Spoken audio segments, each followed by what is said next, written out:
নমস্কার, স্বপ্নাভিক নিউজ নেটওয়ার্কে স্বাগত।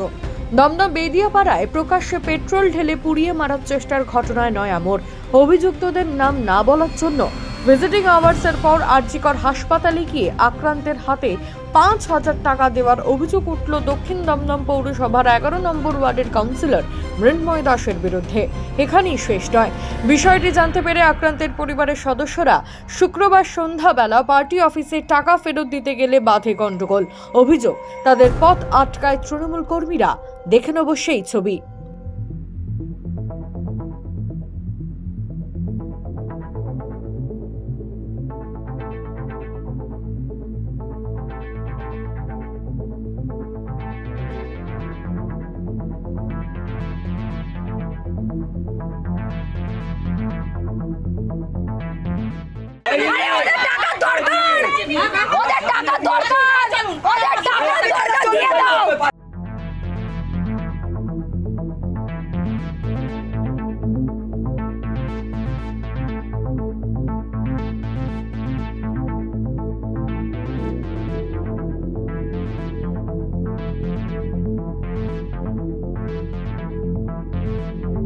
এরপরেই একে অপরের সঙ্গে বচসায় জড়িয়ে পড়লে অবশেষে টাকাটা ছুঁড়ে ফেলে দিয়ে আসে তারা। কাউন্সিলরের ভূমিকা নিয়ে প্রশ্ন দানা বাঁধছে আক্রান্ত তৃণমূল কর্মীদের মনেও। যার মুখে টাকাটা দিচ্ছে যাতে ওই বাগান নামে সুমন ব্যানার্জির নামে মুখটা বন্ধ রাখার জন্য, রেকর্ড করছে যে দুজন দোষী করেছে, একজনের নাম বন্ধ করার জন্য। তাহলে উনি তো বেশি দোষী, উনি করাচ্ছে, ওই মৃন্ময় দাস করাচ্ছে। ওনাকে আমরা চাই না, আমরা ভোট দিয়েছি দিদিকে দেখে। এটা পার্টি পলিটিক্স কোনো কিছু না, আমরা সাধারণ মানুষ হিসাবে আমি ভোট দিয়েছি, কিন্তু উনি এরকম ব্যবহার করছে বলা মুশকিল। কালকে তো ওয়ার্ড অফিসে আমাদের ঢুকতে দেয়নি, আদার্স কি ধাক্কা ধুক্কি দিয়ে বের করে দিয়েছে, ভিডিও করতে দেবে না, ওনার সাথে দেখাই করেনি। উনি যদি ভালো মানুষ হতো, ওনার বুকে যদি ভয় না থাকতো, উনি সামনে এসে দেখা করতো বা টাকাটা নিত। উনি টাকা দিয়ে এসেছি, আমার হসপিটালে টাকা দিয়ে এসেছে, আয়া মাসে আমার দিদিকে টাকা দিচ্ছে। এদিকে ঘটনার পর বাড়ানো হয়েছে আরজিকর হাসপাতালে চিকিৎসারত রঞ্জিত কর্মকারের নিরাপত্তা। তার সাথে পরিবারের লোকজন দেখা করতে গেলে সেখানে উপস্থিত থাকছে সিকিউরিটি, এমনটাই অভিযোগ করলেন তারা। ওখানে গেছে, দিদিকে বলছে আমি আপনার সাথে যাবো, সিকিউরিটি গার্ড বলছে। দিদি জিজ্ঞেস করলো কেন, বলে ওপর মহল থেকে চাপ আছে। আবার কি সিকিউরিটি গার্ড বলছে কেস কিছুই হবে না, ওই একটুখানি কেস কিছুই হবে না, এরকম ভাবে সিকিউরিটি গার্ড বলছে আমাদের। অভিযুক্তরা এখনো অধরা।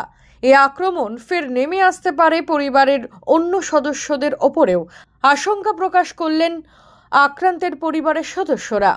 ও সামান্য ক্ষুদ্র ওদের সাথে থাকে, তার যদি এত পাওয়ার হতে পারে, আজকে পুড়িয়ে মেরেছে ওকে, কালকে তো আমাকেও মেরে দেবে। আজকে যদি আমরা ওদের করতাম, তাহলে আমাদের বাড়ি ঘরটা ওরা এসে জেলে জ্বালিয়ে ভেঙে চুরে সব কিছু তছনছ করে দিত। উল্লেখ্য, বৃহস্পতিবার ভোরবেলায় বেদিয়াপাড়ায় রঞ্জিত কর্মকার নামে এক ব্যক্তিকে পেট্রোল ঢেলে জ্যান্ত পুড়িয়ে মারার অভিযোগ ওঠে তৃণমূল কর্মীদের বিরুদ্ধে।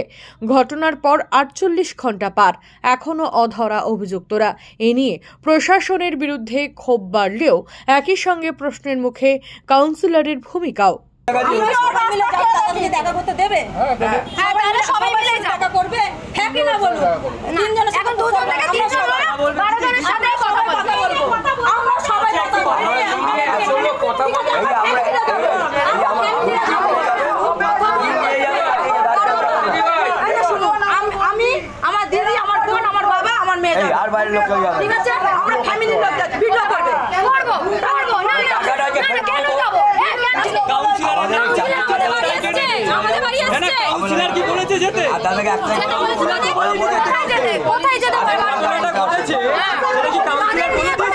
ব্যুরো রিপোর্ট, স্বপ্নাভিক নিউজ, কলকাতা।